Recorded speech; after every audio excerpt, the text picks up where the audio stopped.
و به نام آن ذات پاک و لایزاله که مرد و زن را برابر، یکسان و انیس و مونس و لباس همدیگر آفرید.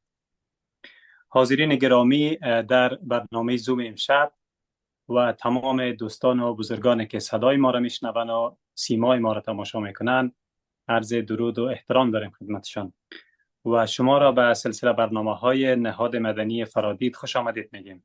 دنیا را نخست به زنان حاضر در بحث و بانو صحبا اعظمی، بانو فریبا تاجک و بانو بیان که سخنرانان این برنامه خود بودند تبریک عرض میکنم.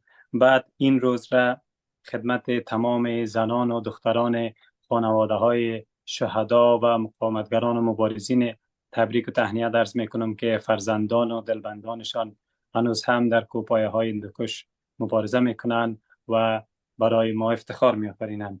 در زمینه خانم صحبا اعظمی در پیرامون سلامت باشین. من هم با استفاده از این فرصت روز جهانی همبستگی زنان رو به تمام زنان سراسر دنیا و مخصوصا زنان شجاع و مبارز افغانستان تبریک میگم. این هستم که در هر خانه فعلا یک طالب وجود دارد. انور نعمتی، مسئول نهاد فرادید که پس از تحولات اخیر در افغانستان توسط چند جوان مهاجر در خارج از کشور ایجاد شده، میخوان سلام و ادب دارم خدمت مهمانی گرامی ما، خانم صحبا، خانم ها. 8 مارچ روز جهانی زن، به همه خواهرای ما تبریک میگم. از همه ایشان ابراز سپاس و امتنان میکنم و به همه امیدواری روز است، روز خوب و برای کسایی که شب است، شب خوش به همه گیتون خواهانستان و من الله توفیق. شاد، موفق و کامگار باشین. با پایان میرسد این دفتر و حکایت همچنان باقی است.